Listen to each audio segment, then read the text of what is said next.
At 7:42 every morning, Daniel made the same mistake. He reached for his phone.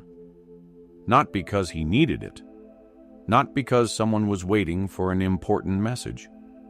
He simply wanted to see what had happened while he was asleep. One short video became 5. 5 became 20. And before Daniel even left his bed, the world had already taken the first hour of his day. He didn't know it yet, but one morning, that habit would cost him something he couldn't get back. And that loss would force him to ask a question he had avoided for years.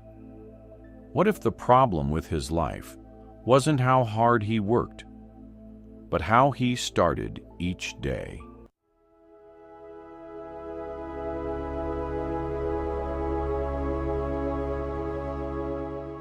Daniel was 27.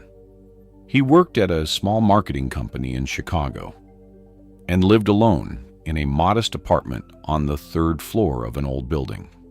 He wasn't lazy. That was the frustrating part. Daniel wanted more from his life. He wanted to build his own business someday. He wanted to become financially independent. He wanted to feel proud when he looked at the person in the mirror. And he knew he had potential. His co-workers knew it too. His manager often told him, "You have good ideas, Daniel. You just need to be more consistent." Daniel would always nod. "I know." But consistency was exactly where he struggled. His evenings were full of plans. He would sit on his couch at night, open a notebook, and write ambitious goals. Wake up at 5:30, exercise, read, work on business, learn something new, get to work early. Then he would close the notebook feeling like tomorrow was going to be different. And every morning, 7:42, the phone, the scrolling, the snooze button, the rushed shower, the forgotten breakfast, the traffic, the apology for being late. By 8:55, Daniel was already exhausted. And the strangest thing was that nothing dramatic was happening. His life wasn't falling apart. It was simply going nowhere. Daniel tried changing several times. On Monday, he set his alarm for 5:30. At 5:30, he turned it off. At 5:45, he turned it off again. At 6:10, he finally got up. "I'll start tomorrow," he whispered. Tuesday was almost the same. Wednesday was worse. By Thursday, the alarm had become something Daniel hated. So he bought a more expensive alarm clock. It lasted 3 days. Then he downloaded a productivity app. He created a perfect morning routine. Wake up, drink water, stretch, read 10 pages, journal, exercise, meditate, plan the day. The routine looked beautiful on paper, but real life didn't care about paper. After 3 days, Daniel overslept. After a week, the routine disappeared. And after 2 weeks, he stopped talking about it. Still, the consequences were beginning to appear. He missed a deadline at work, then another. His manager didn't shout. That somehow made it worse. One afternoon, she closed the office door and said, "Daniel, you're capable of much more than what you're giving right now." Daniel looked down. "I know." She paused. "Then why aren't you?" He didn't have an answer, because the truth sounded too small. How could he tell his manager that every morning, before he had even stood up, he had already given away an hour of his attention? 3 months later, something unexpected happened. The company's biggest client needed someone to lead a new project. It wasn't a promotion exactly, but it was the kind of assignment that could change a career. Daniel wanted it immediately. He stayed late. He prepared ideas. He studied the client. He even practiced his presentation in front of his bathroom mirror. For the first time in months, Daniel felt like the person he had always imagined himself becoming. The presentation was scheduled for 9 o'clock on Friday morning. Thursday night, Daniel prepared everything. Laptop charged, notes ready, clothes laid out, alarm set for 5:30. He smiled. Tomorrow is different. But at 5:30, Daniel's phone vibrated. He reached for it. One notification, then another, then a video. He told himself he would watch for only a minute. At 6:18, he was still in bed. At 6:47, panic finally entered the room. Daniel jumped up. He rushed through the shower. He couldn't find his keys. He spilled coffee on his shirt. Then traffic stopped him. When he finally arrived at the office, the presentation had already begun. Daniel stood outside the conference room. He could hear someone else speaking. His manager had given the opportunity to another employee. Daniel walked back to his desk. He didn't argue. He couldn't. The person presenting was Sarah, someone who had joined the company only 8 months earlier. She had arrived early. She was prepared, and she got the opportunity Daniel had spent months talking about. That evening, Daniel sat alone in his apartment. His notebook was still on the table. On the first page were the words he had written months earlier, "I know I can do more." He stared at them for a long time. Then he closed the notebook. For the first time, the words didn't inspire him. They embarrassed him. The next morning, Daniel didn't set his alarm for 5:30. He didn't download another productivity app. He didn't create another complicated routine. Instead, he woke up at 6:30. The room was quiet. His phone was beside him. He reached for it, then stopped. For several seconds, he simply sat there. He thought about the presentation, the opportunity, the months of promises, and something finally became clear. He had been trying to change his entire life at once. But every day, he was losing the first battle before the day had even begun. His morning wasn't causing every problem in his life, but it was revealing something about him. He was beginning each day by choosing distraction before intention. Daniel got out of bed. He made his bed, opened the curtains, and stood by the window. There was nothing extraordinary about the morning. Cars moved along the street. Someone walked a dog. A delivery truck stopped outside the building.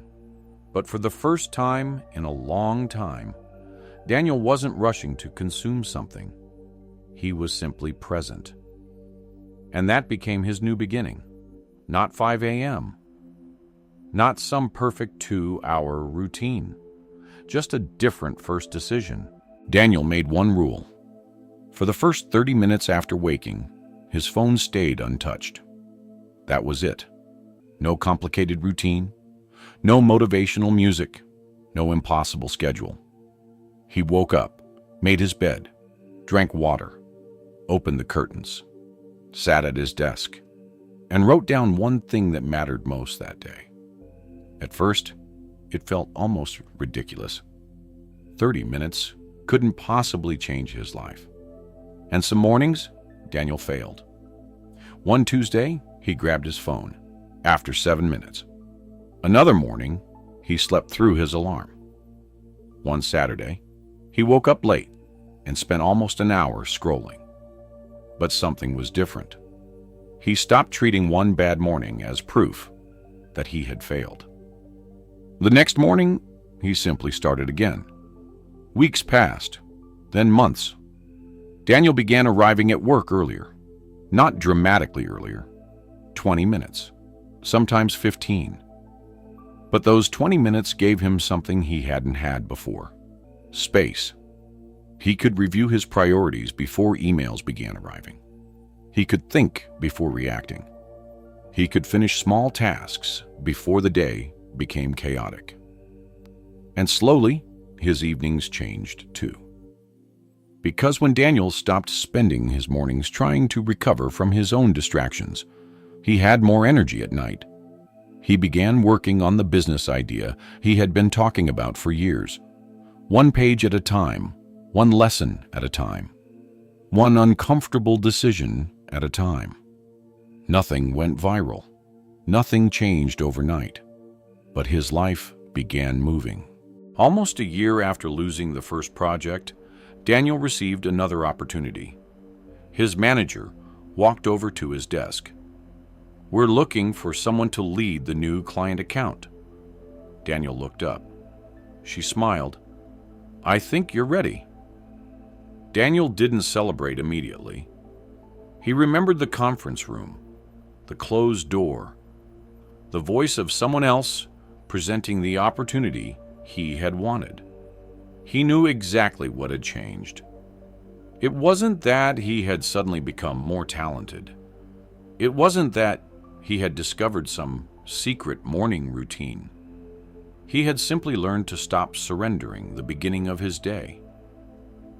This time, Daniel prepared. He arrived early. He sat alone in the conference room before anyone else entered. His presentation was on the screen. His notes were ready. And for a moment, he remembered the old Daniel, the one who would have been rushing through traffic, the one who would have been apologizing, the one who would have said, "I'll start tomorrow." Then the door opened. Daniel stood up and began.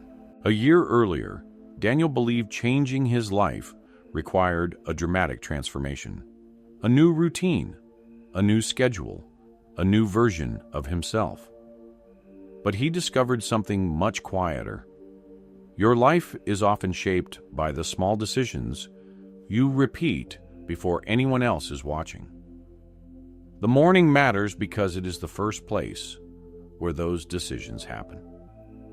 When you begin your day reacting to everything around you, it becomes easier to spend the rest of the day reacting too. But when you begin by choosing what deserves your attention, you create a small space between yourself and the noise. That space gives you control, not complete control. Life will still surprise you. Plans will still fail. Some mornings will still go badly. But you no longer begin every day already behind. Daniel never became the man who woke up at 4:30 every morning. He didn't need to. His transformation wasn't about waking up earlier. It was about waking up deliberately. One morning, almost 2 years after that failed presentation, Daniel woke up before his alarm. The room was still dark. He looked toward the phone on the nightstand. For a moment, the old instinct returned. Reach for it, check the world, see what he had missed. But Daniel smiled. He got out of bed. He opened the curtains. Outside, the city was beginning another ordinary day. People were driving to work. Lights were turning on in apartment buildings. Somewhere, someone was probably pressing the snooze button. Daniel walked to his desk. He opened his notebook. There was only one sentence on the page. "What deserves my attention today?" He thought for a moment. Then he began writing. Because Daniel had finally learned something that had taken him years to understand. You don't always change your life with one enormous decision. Sometimes you change it by making one small decision differently, and then making it again tomorrow morning, and the morning after that. Until one day, you look back and realize the life you were waiting for didn't begin when everything became perfect. It began when you stopped giving your first hour away. Sometimes the direction of your entire life is decided before the world even knows you're awake.